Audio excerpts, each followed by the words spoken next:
السلام علیکم سامعین، آپ دیکھ رہے ہیں مکس سٹوری چینل۔ کہانی دہشت گرد کی 23ویں قسط پیش خدمت ہے۔ ملک صاحب اس ماہ میں سب ننگے ہیں۔ پرویز بھائی نے سلسلہ گفتگو مطلب کی طرف لاتے ہوئے اس کے محکمے کے 2-3 اعلیٰ افسروں کے نام لیے دیے۔ ان لوگوں کو کون نہیں جانتا، آپ سے زیادہ باخبر کون ہے، لیکن آپ نے دیکھا کوئی ان کا بال بھی بیکا نہیں کر سکتا۔ ارے بھائی کیوں کریں گے، یہاں ہر شخص ضرورت مند ہے۔ زندگی نے اور سب سے بڑھ کر حالات نے ہمارے لیے بے شمار مسائل پیدا کر دیے ہیں کہ ہم میں سے کسی کے لیے بھی زندگی آسان نہیں رہ گئی۔ ایک لمحے کے لیے رک کر اس نے گھاگ کسائیوں کی طرح بکرے کی طرف دیکھا اور مطمئن ہو کر خود ہی گردن ہلا دی۔ اس درمیان ملک اختر کے لیے دوسرا پیک تیار ہو چکا تھا۔ ملک صاحب، ہم سیاسی لوگ ہیں، اس شہر میں اپنے تحفظ کے لیے ہمیں بھی بوقت ضرورت گولہ بارود کی ضرورت رہتی ہے۔ آپ تو جانتے ہیں کہ ہمارے دشمن دوست دونوں صرف گولہ بارود کی زبان سمجھتے ہیں اور اسی زبان میں گفتگو کرنا پسند کرتے ہیں۔ اگر ہم صرف امن آتشی کا پرچار کرتے رہیں تو یہ اپنے ہاتھوں اپنی سیاسی قبر کھودنے والی بات ہوگی۔ ملک ہمتاً گوش ہو گیا تھا۔ ہمارا کام تو جیسا تیسا چل ہی رہا ہے، پرویز بھائی نے گھونٹ حلق میں اتارتے ہوئے کہا۔ اس شہر میں تو کسی مائی کے لال کی ضرورت نہیں کہ ہمارے مال کو چھو کر بھی دیکھے۔ آپ جانتے ہیں کہ انٹری رپورٹس پر کوئی ایجنسی تو ہے نہیں کہ جس سے ڈیل کر لی جائے۔ کئی ایجنسیوں نے اپنے ڈیسک سجا رکھے ہیں، ان میں آپ کے لوگ بطور خاص زیادہ سرگرم ہیں۔ ہم نے ہر ایک سے اس کی حیثیت کے مطابق سلوک کو اپنی روایت بنا رکھا ہے۔ آپ کے لوگ ہمارے ساتھ تعاون تو کر ہی رہے ہیں، لیکن ہم اس سلسلے میں براہ راست آپ سے معاملات طے کرنا چاہتے ہیں۔ آپ نے جس طرح پروین کے دوست کی حیثیت سے ہمارے ساتھیوں کی مدد کی ہے، اس نے ہمیں تو بہت متاثر کیا ہے۔ اب ہم بھی کوئی ایسے گئے گزرے نہیں کہ اپنے دوستوں کا خیال نہ رکھیں، اس لیے آج سے آپ کی اور ہماری یاری پکی۔ اس کے منہ سے یہ الفاظ نکلنے کی دیر تھی کہ میناکشی کے بھائیوں میں سے ایک نے اپنے پہلو میں رکھا بریف کیس پرویز بھائی کی طرف بڑھا دیا، جس نے بریف کیس کھول کر اختر کی طرف بڑھا دیا۔ 10 لاکھ ہماری دوستی کی پہلی قسط۔ اس نے بریف کیس ملک اختر کی آنکھوں کے سامنے دھری میز پر رکھ دیا، جس میں موجود نوٹوں پر نظر پڑتے ہی اختر ملک کی رال ٹپکنے لگی۔ شکریہ، اس نے ندیتے بچوں کی طرح بریف کیس کی طرف ہاتھ بڑھاتے ہوئے کہا۔ ملک صاحب، آپ کو کچھ نہیں کرنا، بس ہماری طرف سے آنکھیں بند رکھنی ہیں۔ ہم آپ کو صرف ایک بات کا یقین دلاتے ہیں کہ اگر خدا نخواستہ کبھی کوئی ہنگامی صورتحال بن گئی تو ہمارے کارکن مر جائیں گے، لیکن آپ کے خلاف ان کی زبان کوئی نہیں کھلوا سکتا۔ ہم اپنے دوستوں کو کبھی آزمائش میں نہیں ڈالتے، لیکن ان سے یہ امید ضرور رکھتے ہیں کہ مصیبت کے وقت وہ ہمیں تنہا نہیں چھوڑیں گے اور ضرور ہماری مدد کو آئیں گے۔ جہاں آپ کی عزت کا سوال ہوگا، ہم مال کی پرواہ کرنے والے لوگ نہیں، لیکن ہماری اور آپ کی عزت بھی سانجھی ہونی چاہیے۔ پرویز بھائی نے سگریٹ سلگا کر اس کے دھوئیں کے مرغولے بنائے۔ پرویز بھائی، آپ مجھے کبھی پیچھے نہیں پائیں گے، صرف رازداری شرط ہے۔ ملک اختر نے اپنی چونچ کھولی۔ ملک صاحب، اس بات کا احساس ہم سے زیادہ اور کس کو ہوگا سوائے ہم دونوں کے، یا پھر پرویز بھائی اور کوئی بھی آپ کو نہ فون کرے گا نہ اپنی شکل دکھائے گا، بلکہ ہم بھی پروین کو درمیانی رابطے کے لیے استعمال کریں گے، اور بس۔ اس مرتبہ ان دونوں میں سے ایک نے کہا۔ لیکن میں اپنا حصہ برابر لوں گی بھائی جان، پروین نے کہا، اور تمام شیطان کھل کھلا کر ہنس دیے۔ کیوں نہیں، کیوں نہیں، سب آپ ہی کا ہی تو ہے۔ اختر ملک نے اس کی طرف ہولناک نظروں سے دیکھتے ہوئے کہا۔ رات کا کھانا انہوں نے یہیں کھایا تھا۔ اس درمیان پرویز بھائی نے اسے سمجھا دیا تھا کہ ان کا کوڈ نام کیا ہوگا اور ان کے علاوہ اور کون ان سے رابطہ کر سکتا ہے۔ انہوں نے اس ملاقات میں ملک کے ساحلی علاقے کی نشاندہی کرتے ہوئے ملک اختر سے کہا تھا کہ وہاں تیسرے روز رات ایک لانچ آئے گی، وہ اپنے ملازمین کو موقع واردات سے ہٹا لے تاکہ یہ درندے آسانی سے اپنا کام کر لیں۔ ملک اختر نے سر تسلیم خم کر دیا تھا۔ وہ رات بھی میناکشی نے ملک اختر کے ساتھ گزاری۔ اس درمیان اس نے ملک اختر کو اگلی زندگی کے لیے ایسے خواب دکھا دیے کہ اب اس کی طرف سے معمولی مزاحمت کی توقع بھی ختم ہو چکی تھی۔ اس نے ملک اختر سے کہا تھا کہ دنیا کے جس ملک میں اور جس کرنسی میں بھی وہ چاہیں یہ لوگ ادائیگی کر دیں گے۔ اس نے ملک اختر کو مشورہ دیا تھا کہ اب وہ فوری طور پر کسی غیر ملک میں اپنا اکاؤنٹ کھولے اور رقم بھی اسی بینک میں جمع کروا لے۔ اس تجویز کو ملک اختر نے دل و جان سے پسند کیا تھا، اور اب اسے یقین ہو چلا تھا کہ پروین سے زیادہ وفاشار عورت روئے زمین پر اس کے بعد شاید کبھی نہ دکھائی دے۔ وہ اس کے ایک اشارے پر گردن کٹوانے کو بھی تیار نظر آنے لگا تھا۔ وہ دن عارف میاں کے لیے بڑے چکا دینے والا تھا۔ جب صبح پروین گھر میں داخل ہوئی تو سیدھی اپنے کمرے میں چلی گئی۔ اس نے اپنا سامان سمیٹنا شروع کر دیا۔ میرے خیال میں اب ہمیں الگ ہو جانا چاہیے، اس نے عارف کی طرف دیکھے بغیر کہا۔ کیوں؟ عارف میاں کے منہ سے بے ساختہ نکلا۔ اس کا جواب تو تمہیں دلی والے ہی دے سکتے ہیں، تم تو جانتی ہو کہ میں ان کے حکم سے ہی کوئی فیصلہ کروں گی۔ میناکشی نے اس کی طرف دیکھ کر مسکراتے ہوئے کہا۔ لیکن اس طرح کس چکر میں پڑ گئے ہو تم عارف میاں؟ اس نے عارف میاں کی بات کاٹتے ہوئے کہا۔ خدا کا شکر کرو تمہیں مجھ سے نجات مل رہی ہے، اب تم کم از کم اپنی مرضی سے یہاں شادی تو کر سکو گے۔ بھائی تم جانتے ہو ہماری شادی ایک بزنس تھا، بزنس، اور یوں بھی اب تم کم از کم میرے جسم کے محتاج نہیں رہے۔ ویسے ایک دوست ہونے کے ناطے تم جب بھی چاہو ہم ماضی کی یادیں تازہ کر سکیں گے۔ میناکشی نے اس کی طرف دیکھ کر آنکھ دبائی۔ میناکشی ٹھیک ہے، میں مجبور ہوں، میرے ہاتھ بندھے ہیں، لیکن کم از کم اس بات کا تو خیال کرو کہ میں اپنے والدین کو جہنم میں جاؤ تم اور تمہارے والدین میرے منہ نہ لگو۔ تم جانتے ہو اس بزنس میں معمولی سے انکار پر بھی کتنی بھیانک سزا مل سکتی ہے۔ اگر میرے رویے سے بھی ان لوگوں پر تمہاری طرف سے سرتابی حکم کا احساس ہو گیا تو جانتے ہو تمہیں تمہارے والدین سمیت کتے کی موت مار دیا جائے گا۔ جانتے ہو تم کن کے ٹکڑوں پر پل رہے ہو، کن لوگوں نے تمہیں اس قابل بنایا ہے۔ مجھے فوراً بلکہ اسی وقت ایک سفید کاغذ پر طلاق لکھ دو اور اس کی نقل کونسلر کو بھی بھجوا دو۔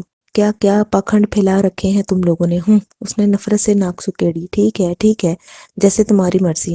عارف میاں کی گھگی بند گئی۔ جو بھی آج کل وہ غیر معمولی حالات کا شکار تھے۔ اب اچانک میناکشی نے ان کے سر پر ہتھوڑا چلا دیا تھا۔ عارف کو حیرانگی اس بات پر ہو رہی تھی کہ وہ نہ جانے کب سے اس گندی اور گھٹیا قسم کی ازدواجی زندگی سے نجات کی دعائیں مانگ رہا تھا، اور اب جب اسے نجات ملنے لگی تھی تو وہ گھبرا گیا تھا۔ میرا منہ کیا دیکھ رہے ہو؟ تم نے اس سے پہلے کبھی میرا کچھ نہیں دیکھا، گدھے کہیں کے۔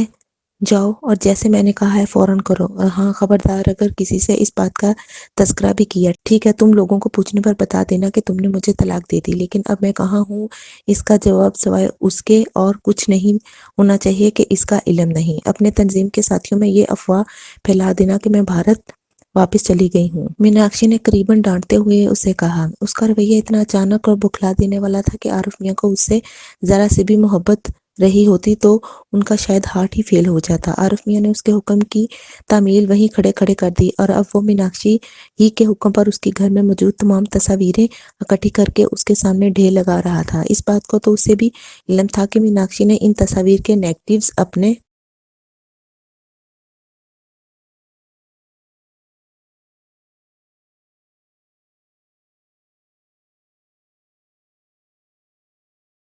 اس لیے احتیاط کرنا، اگر میرے جانے کے بعد کوئی تصویر نظر آ جائے تو اسے جلا دینا۔ میناکشی نے اسے حکم دیا۔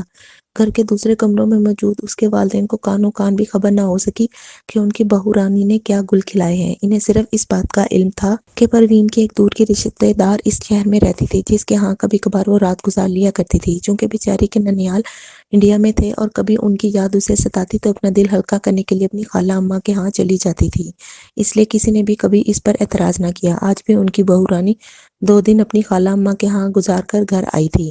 انہوں نے حسب سابق اس کی اور خالہ اماں کی خیریت دریافت کی، جس کا جواب بہو بیگم نے ہوں ہاں میں دیا اور اپنے کمرے میں چلی گئی۔ عارف میاں چونکہ ان کے کماؤ پو تھے اور انہوں نے اس گھر کا کیا سارے خاندان کا ہی نقشہ پلٹ کر رکھ دیا تھا، اس لیے کوئی بھی ان کے سامنے زبان نہیں کھولتا تھا، نہ ہی اس کے کسی فیصلے پر اعتراض کرتا تھا۔ وہ لوگ کچی گولیاں نہیں کھیلتے تھے۔ پروین کے لچھن کچھ ایسے اچھے نہیں تھے کہ مطمئن ہو کر بیٹھ جاتے۔ اس کا بن ٹھن کر بازاروں میں گھومنا انہیں ایک آنکھ نہ بھاتا تھا، لیکن جب وہ 2-3 مرتبہ انہوں نے عارف میاں کی توجہ اس طرف مبذول کروانا چاہی تو انہوں نے اس بری طرح گھر والوں کو ڈانٹا کہ پھر کسی کو ان کی ناراضگی مول لینے کا حوصلہ ہی نہ پڑا۔ ان لوگوں نے بہت ناخواستہ سب کچھ جانتے بوجھتے اور دیکھتے بھالتے بھی خاموش رہنے کی پالیسی اپنا رکھی تھی، اور کوئی پروین کے منہ نہیں لگتا تھا۔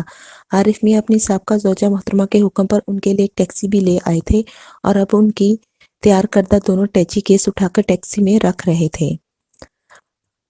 عارف میاں کے سامنے میناکشی نے جان بوجھ کر ٹیکسی والے کو غلط ایڈریس بتایا تھا اور اسے لے کر سیدھی ایئرپورٹ آ گئی تھی۔ ایئرپورٹ سے اس نے ٹیکسی تبدیل کی اور اپنی نئی منزل کی طرف چل دی۔ اس نے اپنے رہنے کا بندوبست فی الحال ایک ہاسٹل میں کیا تھا۔ اس ہاسٹل میں زیادہ تر غیر ملکی لڑکیاں قیام پذیر تھیں۔ اسے اپنی قیادت کی طرف سے کل ہی حکم مل گیا تھا کہ اب شادی والا پاکھنڈ برقرار رکھنے کی ضرورت نہیں، کیونکہ ابھی تک اس نے ملک اختر کو اپنی قیامگاہ سے آگاہ نہیں کیا تھا اور نہ ہی اس نے پوچھنے کی ضرورت محسوس کی تھی، لیکن اب کسی بھی لمحے اسے کسی بھی طرح کے حالات کا سامنا کرنے کے لیے تیار رہنا تھا۔ یوں بھی اس نے پہلے ہی ملک اختر کو بتا دیا تھا کہ وہ غیر شادی شدہ ہے۔ اگر اچانک اس پر اپنے کسی نام نہاد خاوند کا انکشاف کر دیتی تو شاید وہ پسند نہ کرتا۔ کیا ہوا بیٹا، پروین پھر چلی گئی؟ عارف میاں کی والدہ نے ان کی شکل پر نظر پڑتے ہی پوچھا۔ ہاں اماں بھی اب ہمیشہ کے لیے دفع ہو گئی۔ کیا مطلب ہے تمہارا؟ میں نے اسے طلاق دے دی اماں بھی۔ طلاق؟ تم کیا کہہ رہے ہو؟ تمہارا دماغ تو ٹھیک ہے ہاں اما بھی، میرا دماغ ٹھیک ہی اب ہوا ہے، اس سے پہلے واقعی میرا دماغ خراب تھا جو اس کی ہر غلط حرکت کو بے غیرتی سے برداشت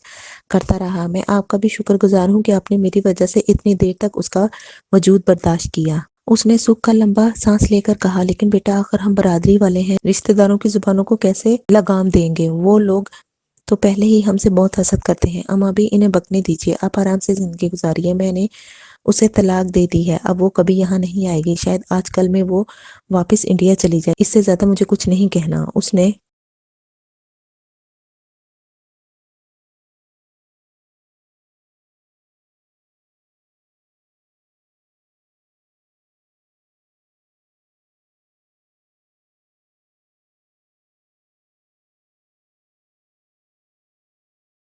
نزدیک بھی کوئی پھٹکنے نہ دیتا، نہ ہی رخسانہ اس پہ اتنی مہربان ہوتی۔ تنظیم کے بڑے لوگوں میں شامل ہونا ہی اس بات کی دلیل تھا کہ وہ محفوظ ہے اور اس پر کوئی شک نہیں کیا جا رہا۔ بابا صاحب کی نگرانی اور ان کے نزدیکی حلقوں پر نظر رکھنے کا کام را کیا کرتی تھی، اور اس بات کے امکانات نہ ہونے کے برابر تھے کہ را کی آنکھوں میں دھول جھونک کر کوئی بابا صاحب کا قرب حاصل کر لے۔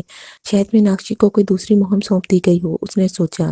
یوں بھی جس مقصد کے لیے میناکشی کے مالکوں نے یہ شادی کا ڈرامہ رچایا تھا وہ تو پورا ہو ہی چکا تھا۔ انہوں نے سارا کھڑاک اسے پاکستان میں قانونی حیثیت دینے کے لیے پھیلایا تھا جو اسے مل چکی تھی۔ ایک مرتبہ پاکستان میں آ جانے کے بعد اسے جو کام کرنے تھے، اس کے لیے جو معاشرتی حیثیت درکار تھی، وہ بھی اسے حاصل ہو گئی تھی۔ یوں بھی جن حلقوں میں اسے کام کرنا تھا، وہاں ان کا شادی شدہ ہونا شاید کسی مرحلے پر اسے ڈسکریڈٹ کر دیتا۔ اب وہ ایک کنواری حسینہ کی حیثیت میں زیادہ آسانی سے اپنا کام کر سکتی تھی۔ یہ بھی ممکن تھا کہ را عارف میاں کو جہاں تک لے جانا چاہتی تھی وہاں تک لے گئی ہو، اور اب وہ کسی رہنمائی کے بغیر خود ہی اپنا کام کر سکتا تھا۔ شاید اس لیے اس پر کوئی نگران رکھنے کی ضرورت باقی نہ رہی تھی۔ اس نے اپنے گھر والوں کو سمجھا دیا تھا کہ انہیں پروین سے متعلق لوگوں کے سوالات کے کیا جواب دینے ہیں۔ طلاق نامے کی نقل اس نے کونسلر کو پہنچا دی تھی اور خاصا مطمئن بھی تھا۔ اسے تلاش کرو، اس سے رابطے کی کوشش کرو، یہ بہت ضروری ہے، شیرگل نے عارف سے کہا۔ شیرگل سے ملاقات سے 5-6 روز پہلے ہی میناکشی نے اسے خیر آباد کہہ دیا تھا۔ اس نے اپنی کہانی جو شیرگل کو سنائی تھی، اس کے بعد شیرگل کے لیے تفصیلی گفتگو تو ممکن ہی نہیں رہی تھی۔ وہ کوئی قدم ان کی اجازت کے بغیر اٹھا ہی نہیں سکتا تھا۔ اب جو ملاقات ہوئی تو اس نے پہلا سوال ہی پروین سے متعلق کیا تھا۔ میں نے اس کی 2 تصاویر کسی طرح بچا لی ہیں، اس نے یہ کہتے ہوئے 3 تصویریں شیرگل کو تھما دی ہوں۔ شیرگل نے تصاویر پر ایک نظر ڈال کر اپنی جیب میں رکھ لیا۔ اس نے اپنی منزل بھی مجھے نہیں بتائی، جو منزل ٹیکسی والے کو بتائی تھی، ظاہر ہے وہ غلط ہوگی اور اس کا ٹھکانہ کوئی اور ہوگا۔ ہاں، اس بات کی امید مجھے ضرور ہے کہ کبھی نہ کبھی وہ مجھ سے رابطہ ضرور کرے گی۔ میں نے اس سے اپنا رابطہ نمبر دینے کی درخواست کی تھی، لیکن اس نے ڈانٹ دیا۔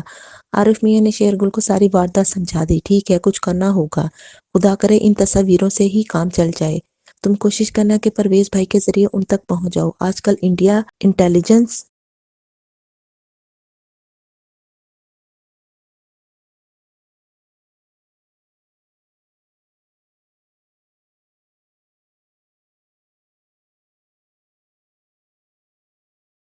اور شیرگل نے اسے تلقین کی۔ میں جانتا ہوں شیرگل صاحب، لیکن میں نے اب گناہوں کا کفارہ ادا کرنے کا مصمم ارادہ کر لیا ہے۔ آپ مطمئن رہیے، میں بہرحال انڈین لابی میں زیادہ قریب ہو کر میناکشی کو ڈھونڈ نکالوں گا۔ یہ میگنیٹ اپنے پاس رکھ لو، آج تمہیں ایک ضروری کام کرنا ہے۔ شام کو کسی بھی وقت تمہارے بابا صاحب سے ہندو موومنٹ کے لوگ ملاقات کرنے آئیں گے۔ یہ بہت خفیہ ملاقات ہے کیونکہ بظاہر دونوں کی دشمنی چل رہی ہے۔ اگر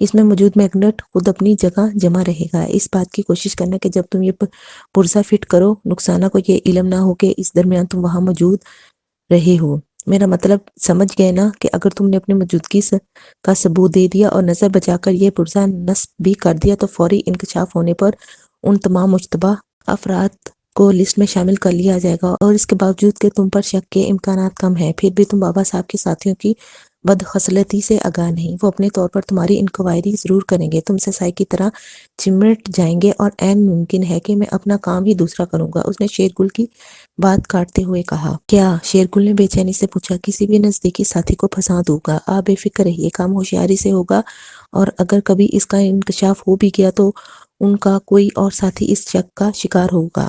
اس طرح ان لوگوں میں مشتبہات لوگوں کی تعداد اور بڑھ جائے گی۔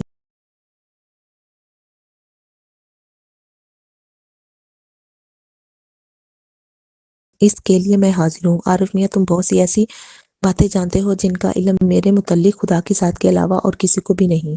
ہمارے بزنس میں کوئی ایسا شخص جو ہمارے ایسے رازوں سے واقف ہو جائے جن کا انکشاف ہماری ذات یا ادارے کے لیے تباہ کن ہو، اس کی کم از کم سزا موت ہے۔ انصاف پر یقین رکھنے لگا ہوں، گو کہ میری یا تمہارے پاس ایسی کوئی جہاندیدی طاقت نہیں ہے، نہ ہی معاشرے نے ہمیں اس مقام پر متمکن کیا ہے کہ فیصلہ اور عمل کا اختیار رکھتے ہوں۔ اس کے باوجود کم از کم میں اپنی آنکھوں کے سامنے اس ملک کو، جس کی بنیادوں میں میرے بزرگوں کا خون اور ہڈیاں ہیں، تباہ ہوتے نہیں دیکھ سکتا۔ میں خدا کی عدالت میں جب روز محشر میں پیش کروں گا تو مجھ پر سوائے دنیاوی قوانین کی خلاف ورزی کے کوئی الزام نہیں ہوگا۔ عارف میاں، مجھے اپنی بہن سے اتنی ہی محبت تھی جتنی ہمارے معاشرے کے بھائیوں کو اپنی بہنوں سے ہو سکتی ہے۔